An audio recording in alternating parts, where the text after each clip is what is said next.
Hello, welcome to Record Sports Hotline Live. I am joined tonight, as ever, by the one and only Mr. Keith Jackson. Keith, how's it going?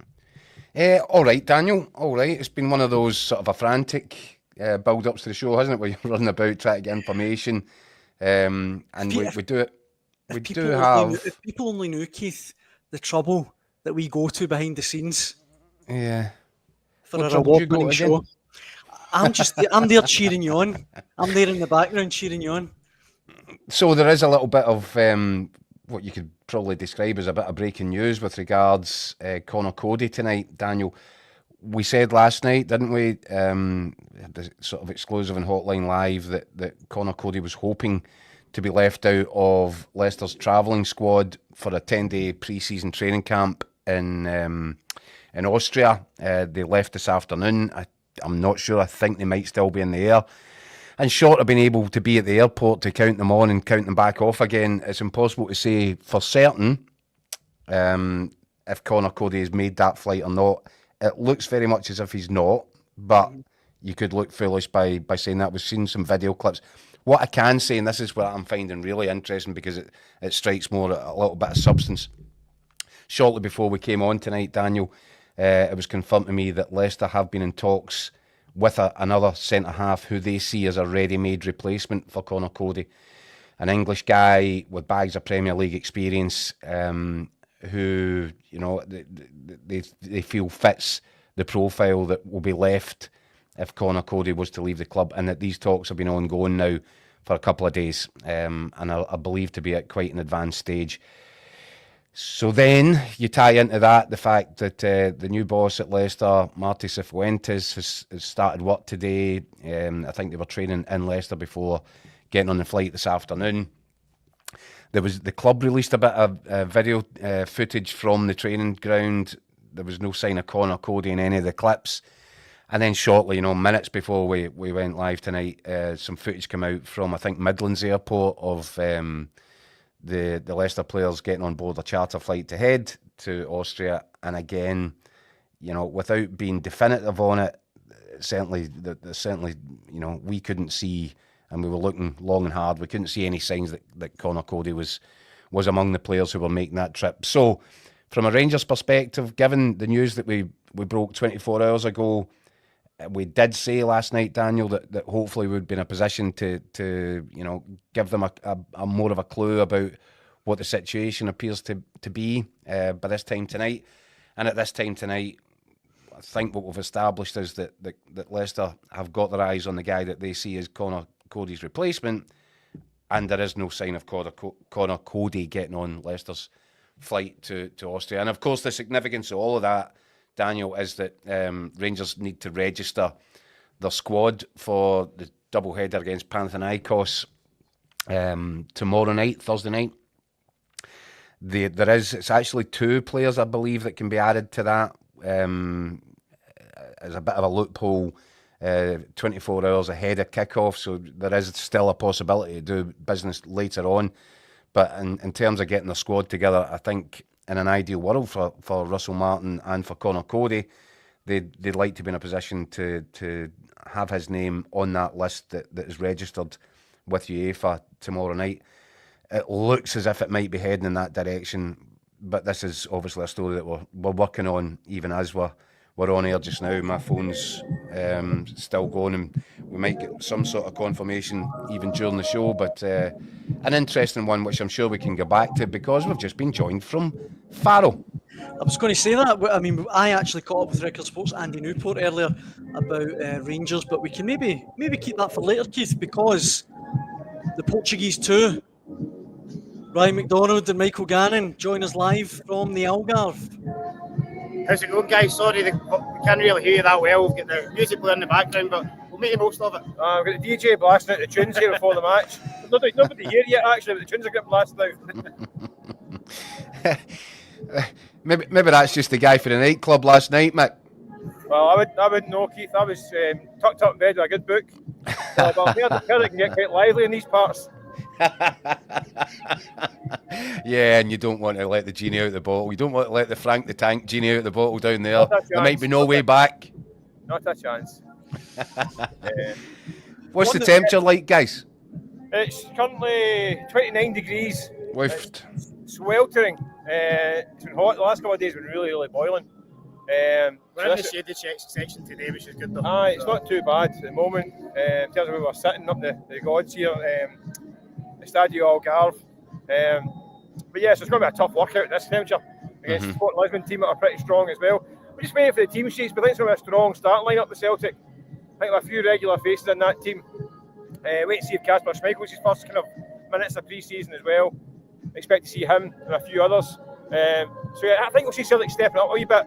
I think the last few games have been very much the kind of bounce games, hasn't they? The kind of the two teams in each half and all that kind of stuff. This is going to be a proper kind of workout. I think you'll get an hour of some of the big hitters playing an hour, I think, tonight.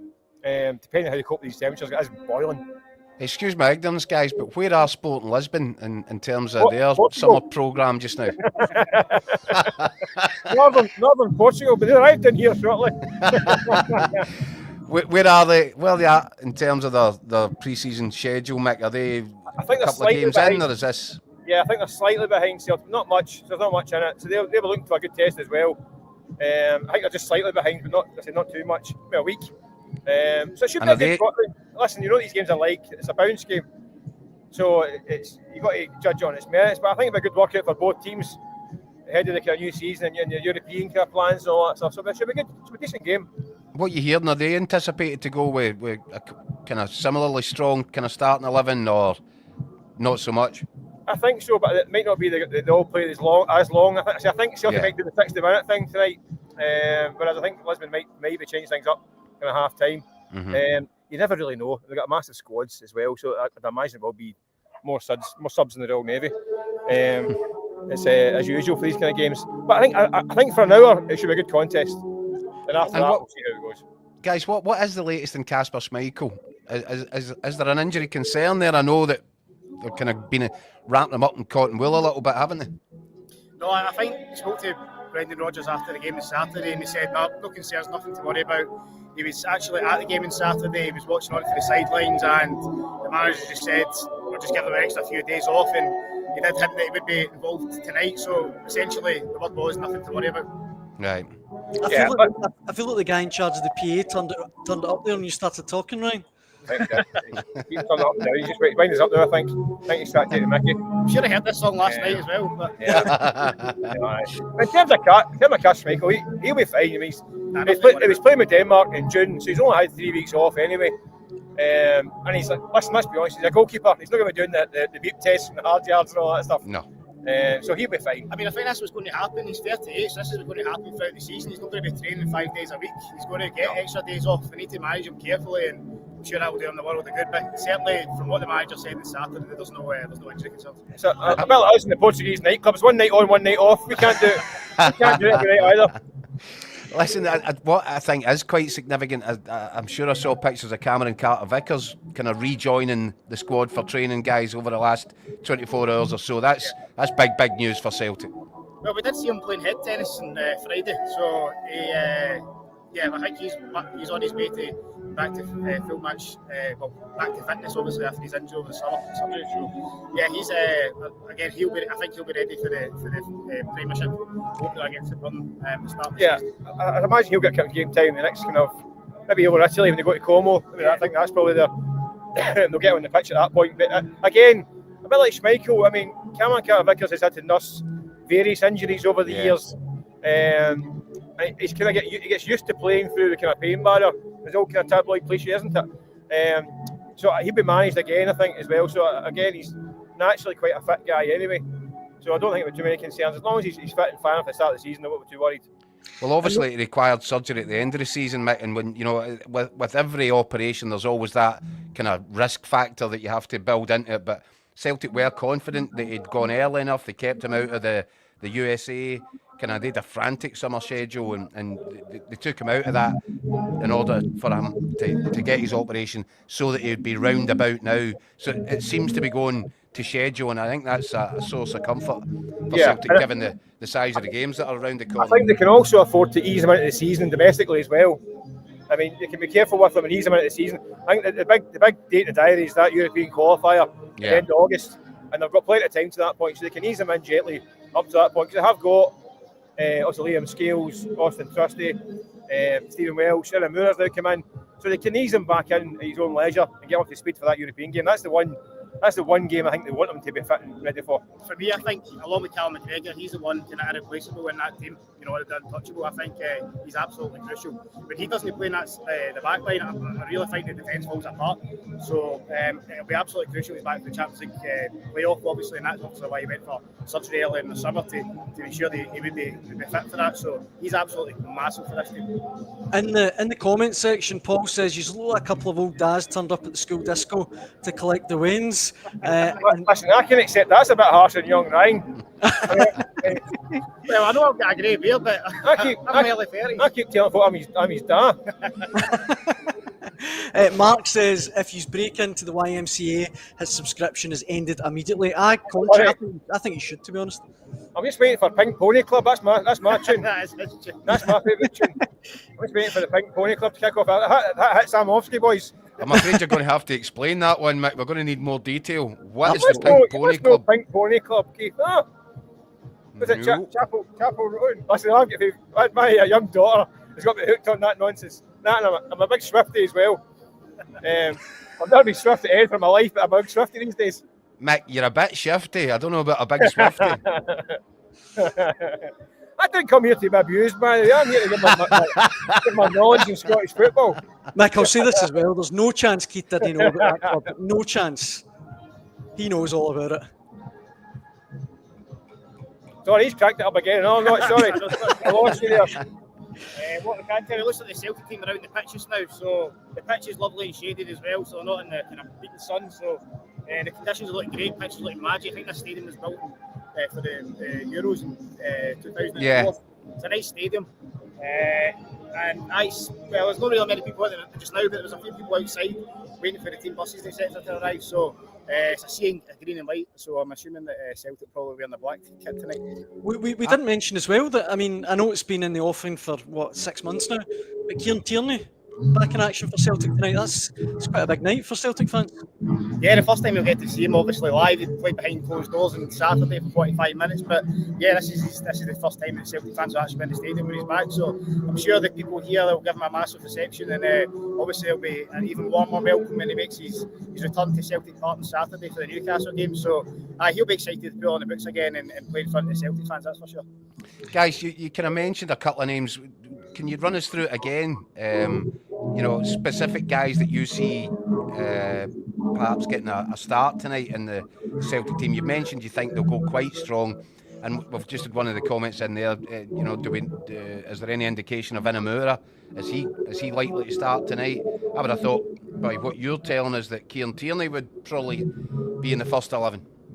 I think it's Sporting Lisbon, so this is a kind of Champions League quality team. They're the champions of Portugal, the champions of Scotland. So, Celtic will need to probably field. I'm assuming Brendan Rodgers used this as an opportunity to field probably strongest 11, at least for the first 45 anyway, and see how kind of Celtic stand up to the test. But you certainly expect Kieran Tierney to start at left back.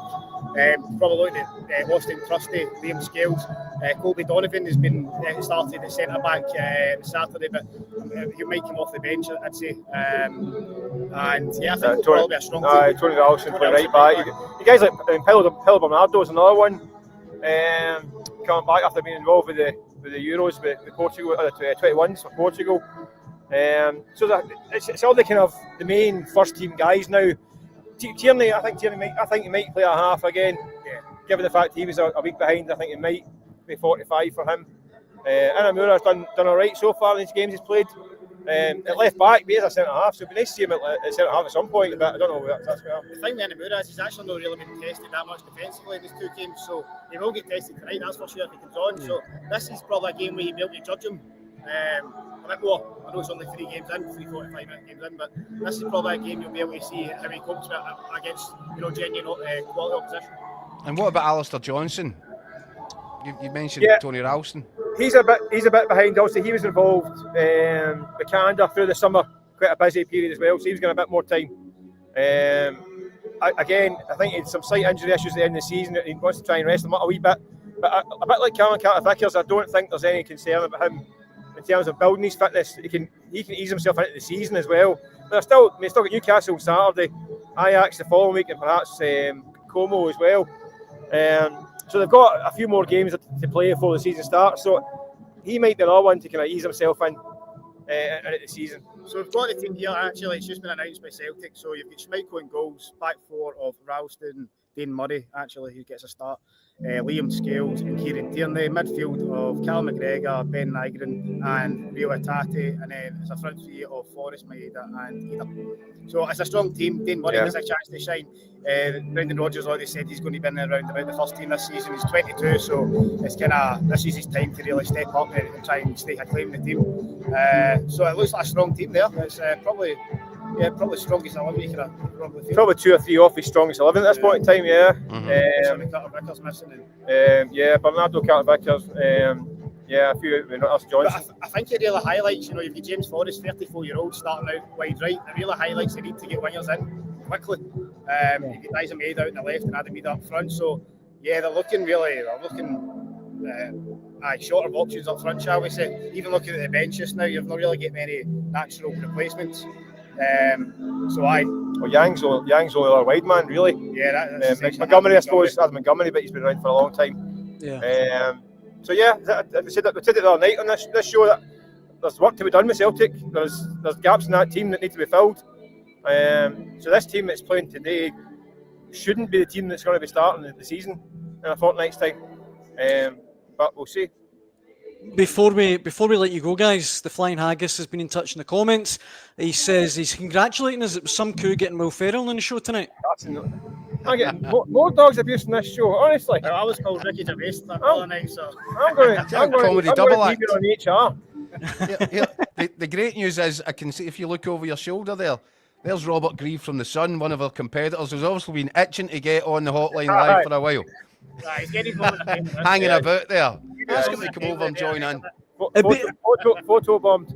It'd be good for him to get on a stream, Keith, that's got viewers, eh? I think he's dear. By the way, if I'm not wrong, it looks like he's wearing a man bag as well. Can you confirm, guys? I think after 7 days notice, like a colostomy bag is eaten. I'm joking. Well, look, on that note, guys, I think we'll bombshell. Let you go and enjoy your evening.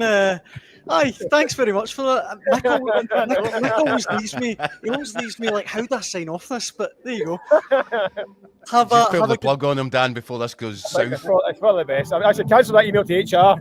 Retract that email I was going to send to HR. Paul says it's Dumb and Dumber on tour.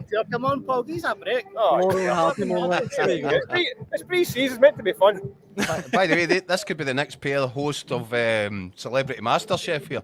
Listen, don't rule it out. No comment. No comment. Guys, have a good one. Hope it's a cracker for you. Right, guys. Catch you later on. Games, boy. Cheers, guys. Bye. Mick, I don't know about you, Keith, but Mick always leaves me thinking, how do I respond to that? But in a good way. Yeah, and I have to tell you that is not just reserved for on camera. I have often felt very, very similar vibes coming off Mick in real life too, Daniel. Listen, the two of them are enjoying themselves. Good on them. And, I think this actually really will be quite an interesting one. I don't like pre-seasons, I have to be honest with you. I find them a hard watch at times. But it will be interesting to see. And the reason I was asking about Alistair Johnston is I think Celtic fans will be looking forward to seeing that as well. Yeah. What does it look like with Kieran Tierney on one side and Alistair Johnston on the other? Mm-hmm. Because we know that, although Greg Taylor did get licensed to go and roam, and he particularly liked coming inside, it's going to be interesting to see the dynamics of Kieran Tierney and Alistair Johnston, because Kieran Tierney's probably more inclined to do exactly what Alistair Johnston does on the left-hand side. So, that'll be interesting. I don't know if they'll get the chance to see that tonight or not, but I'm sure it's something that will be of great interest, because when the serious stuff starts, you would expect that would be Celtic's 2 first-choice fullbacks. Mm-hmm. And I mentioned earlier on, before we spoke to the guys, that I spoke to Record Sports Andy Newport a little bit earlier on about Rangers and how Russell Martin's been settling in. We will get to that, but while we're on Celtic, Keith, we've got some comments coming in that I thought would maybe throw your way. Stephen says Yamada's on his way as well as another winger. Still need a left back, centre back, central midfielder. Stephen Kennedy says Palma's name has been hyped up today after his good spell in Greece. So no wingers are getting signed now. The Celtic board will do anything not to spend money. I mean, surely that just can't be the case. I'm sorry, I'm laughing. It's just Robert Grieve from The Sun explaining it was his accreditation, not a man bag. Ah, dear. Right, sorry, what was the question?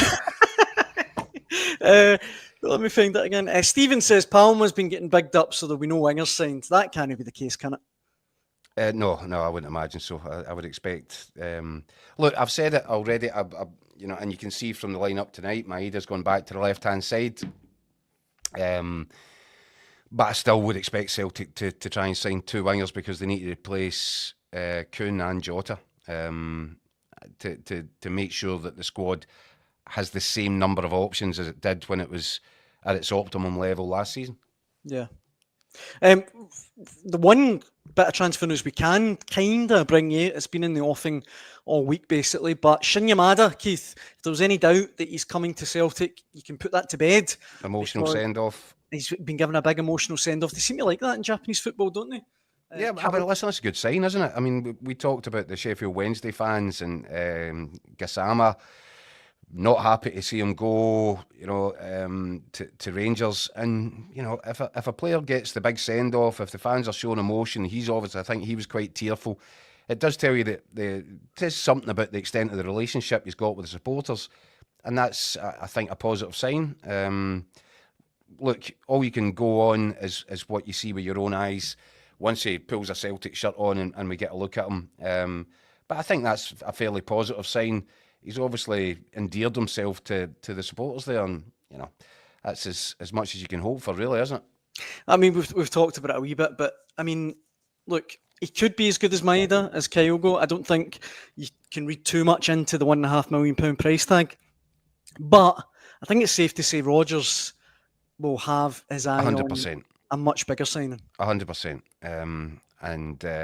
It could be another one that he'll take a look at, he'll happily take a look at before assessing for himself, right, is this guy going to make a meaningful contribution or do we need to look elsewhere? But I still believe, regardless of whether or not he reaches the conclusion he could make a contribution, he'll still want a prime target at a premium price.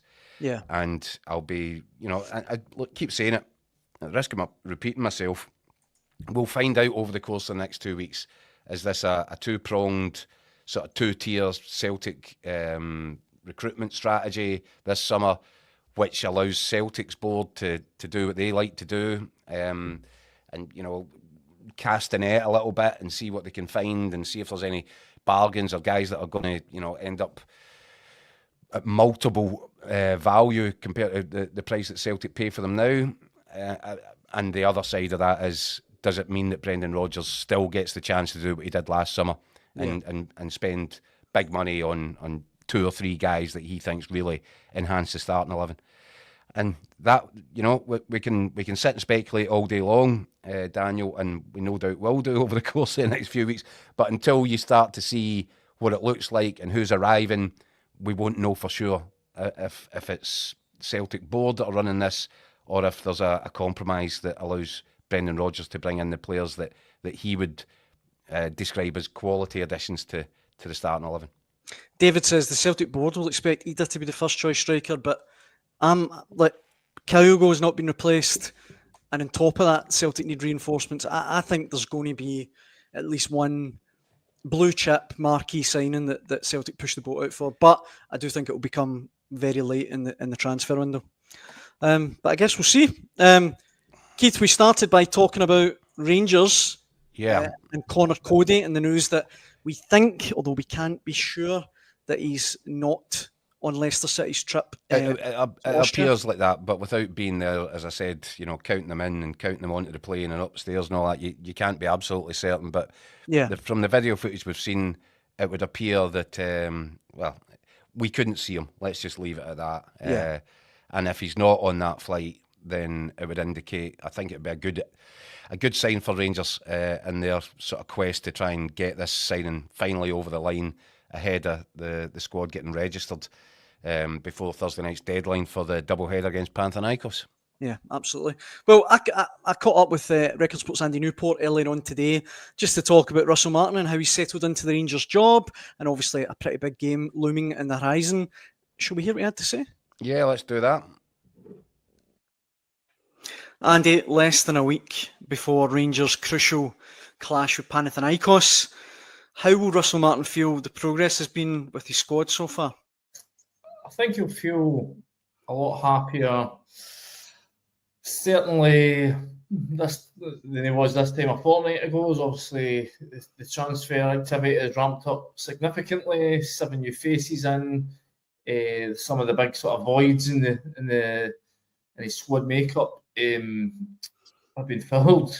It was remarkable saying voids, given that they've still got about 30 players in the team, but there was clearly guys that weren't going to feature this season. There's clearly areas of the team that needed strengthening, and I think they've done that to an extent. I think the centre-back area is looking stronger.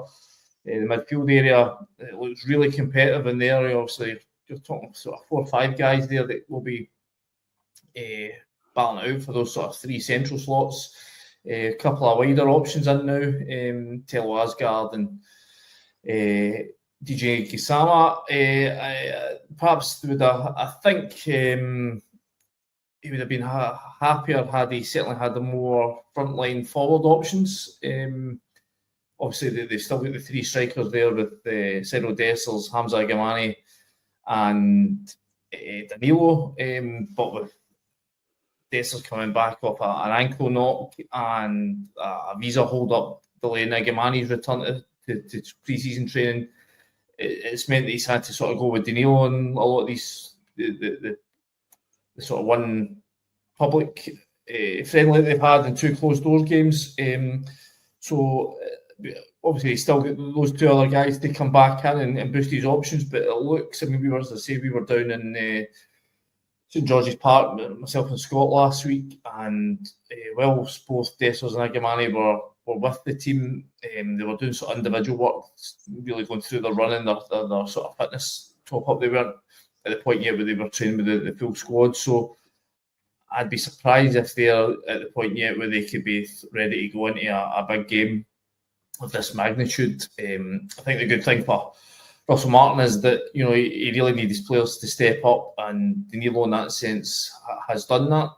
Written a piece on the website today. I mean, I've mentioned this a few times. We've all seen the pictures of him sort of breathing heavily and sort of out on his feet at the start of the season. But I think that work has proved a benefit to him. I mean, I will think back to this time last year where he was coming off the back of that horrible knee injury he picked up at Tynecastle, and you know, we all know how important it is for players to get a pre-season, a good pre-season under the belt, and he never got that. And you could see it just. He never really he struggled to get going the whole season. I think he's a player that needs 2 or 3 games to get into a rhythm. Once he gets that, I think you'll see him be a pretty effective player. But he never really got that at any point last season. I remember Barry Ferguson saying after one game that he and Oscar Cortez had to do a lot more if they were to get in the team. And he looked a pretty frustrated figure. I think there was a game, I think it might be Fenerbahce. I remember he had a sort of lash out. You're right. On and never got. I think it was Fenerbahce. It was. But I think he's clearly, you know, he saw his opportunity here to certainly just get a few games in pre-season and show that what he's got to do. Obviously, he must got a poor chance in the game at St George's Park against Barnsley. But they played Dunfermline at Murray Park, Auchenhouse, I should say. They played Dunfermline yesterday. He got himself a goal and 3 assists by all accounts. So I think he's the one primed to start against Panathinaikos. So just in terms of how, I think he's about as ready, Russell Martin, as ready as he can be, given how late Rangers had to start in terms of the recruitment work, just with the appointment of Russell Martin himself and the takeover. That certainly delayed things, but they've ramped it up. They've had the guys in, most of the guys in now for a couple of weeks. Even we're talking about Gisama, who came in only yesterday, but he was down at St George's Park training with Sheffield Wednesday, who are using the same facility. So he'll have a chance to have a look at the boys training. I think he might have had actually a training session with him when he was down there.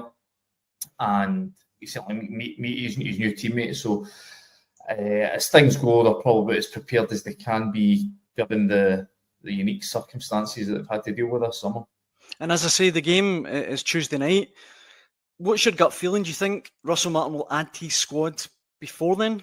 I think if he get another one, maybe two in before then, I definitely think he would. Obviously, a lot of chat still around Conor Coady. I think we're going to speak about in a moment.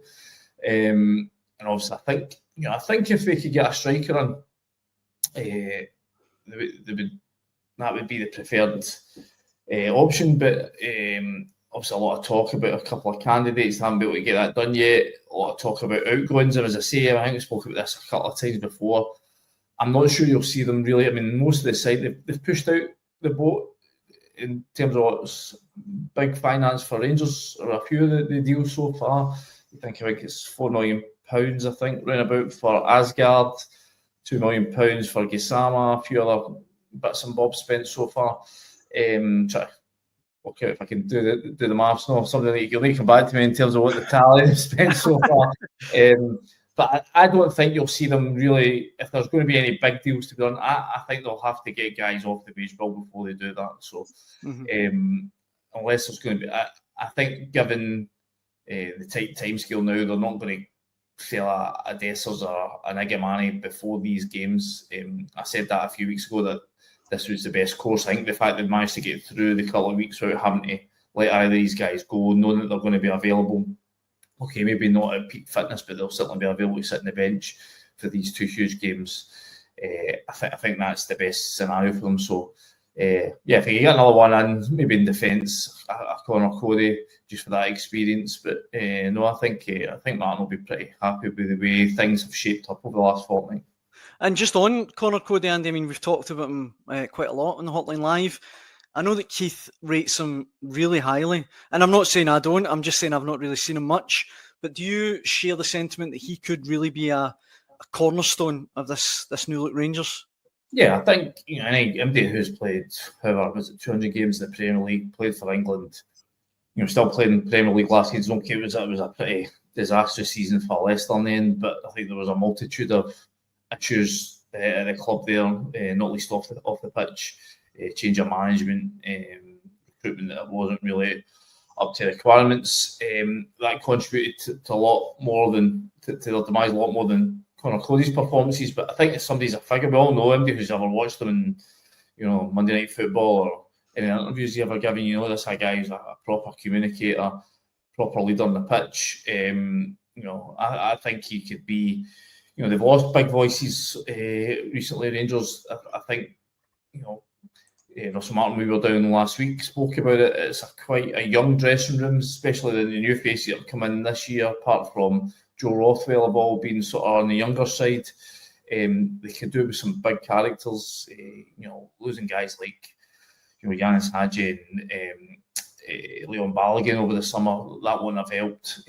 So anybody they can get in, they can add a voice to that group, I think will be of benefit to the team and to Russell Martin. Andy, I dare say I will be pestering you between now and that Panathinaikos game. But for now, thank you so much for joining us on the Hotline Live. No problem, mate. Speak soon. Cheers, Andy. See, before we go on, Keith, I just wanted to get your take on this. David says, Rangers are trying to win the Scottish League by signing relatively cheap English Championship players and expect them to play passing football. You ain't beating Rodgers and Celtic that way. I mean, as the summer goes on and Rangers really stick to this template, what is your feeling? Do you think it's going to be successful? I get that's a very big question to throw at you, but I don't know. You can't give a definitive on that until you see what it looks like on the pitch. Yeah. What I can say is, and I've said repeatedly, I see the logic to what they're doing. For the first time in a long, long time, you're looking at a transfer window here where Rangers appear to have a plan. Aye. And at least an idea of what it is that they're trying to look for in players.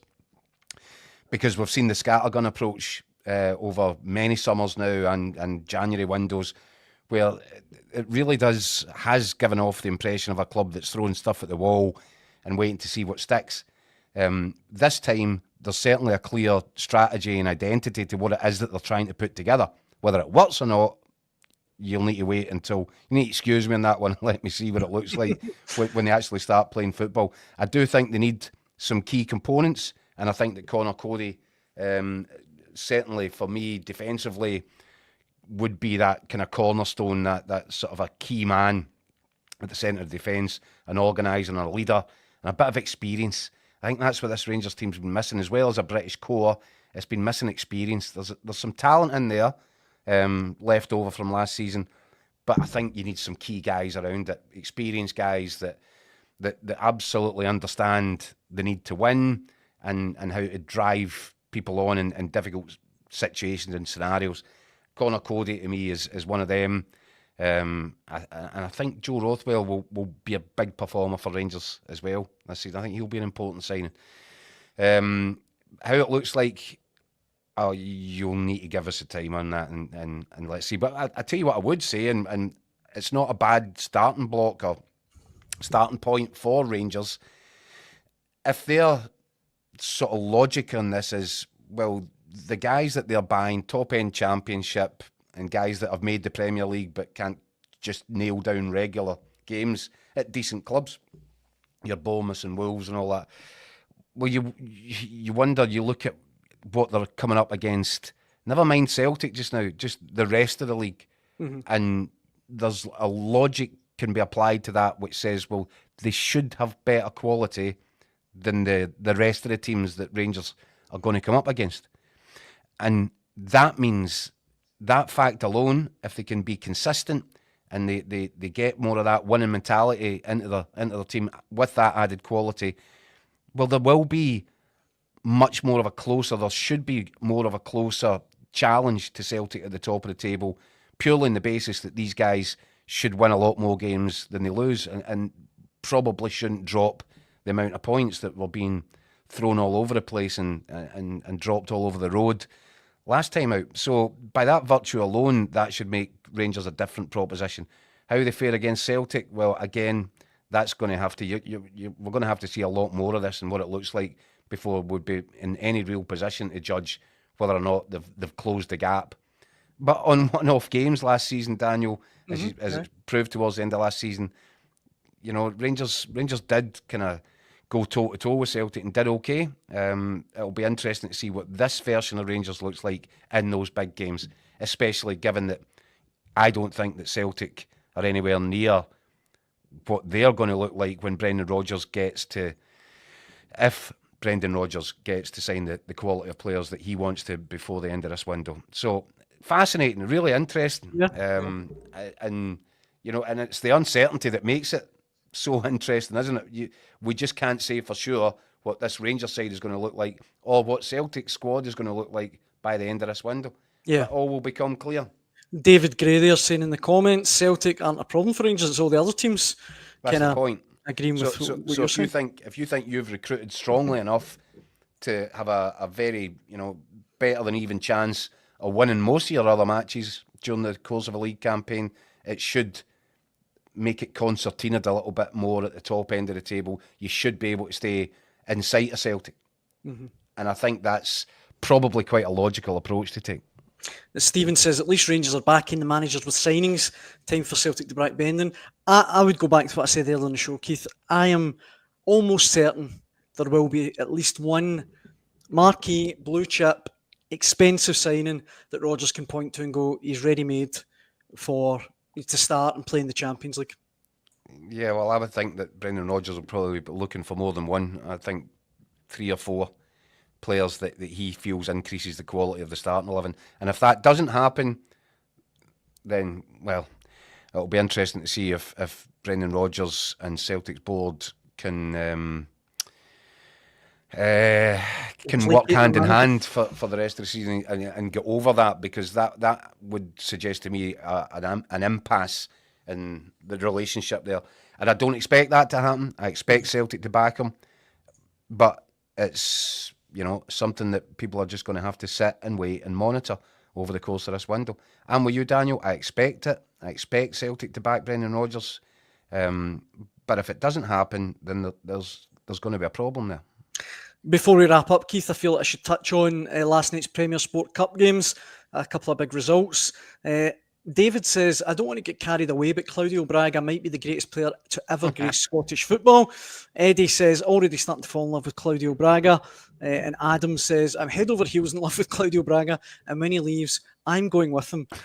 So that's lovely. Obviously, in reference to Hearts' win over Hamilton at Broadwood last night.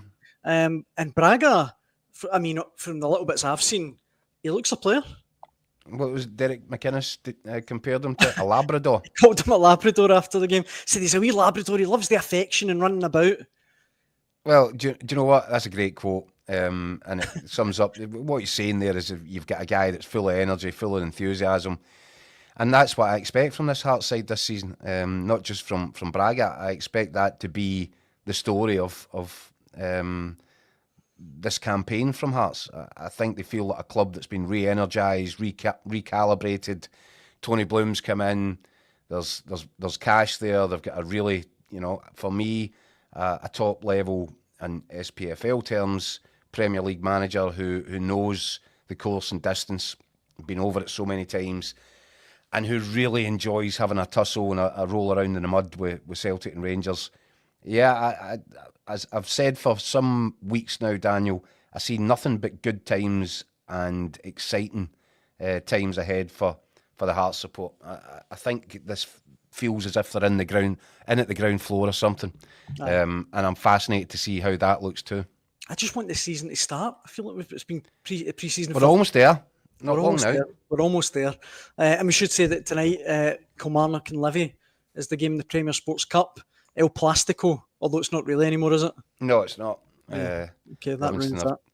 Livingston have taken care of that problem, which is good news again. Again, good news for Scottish football, because, and Livy fans don't like hearing it, but the pitch was brutal. It didn't help in terms of the quality of the product.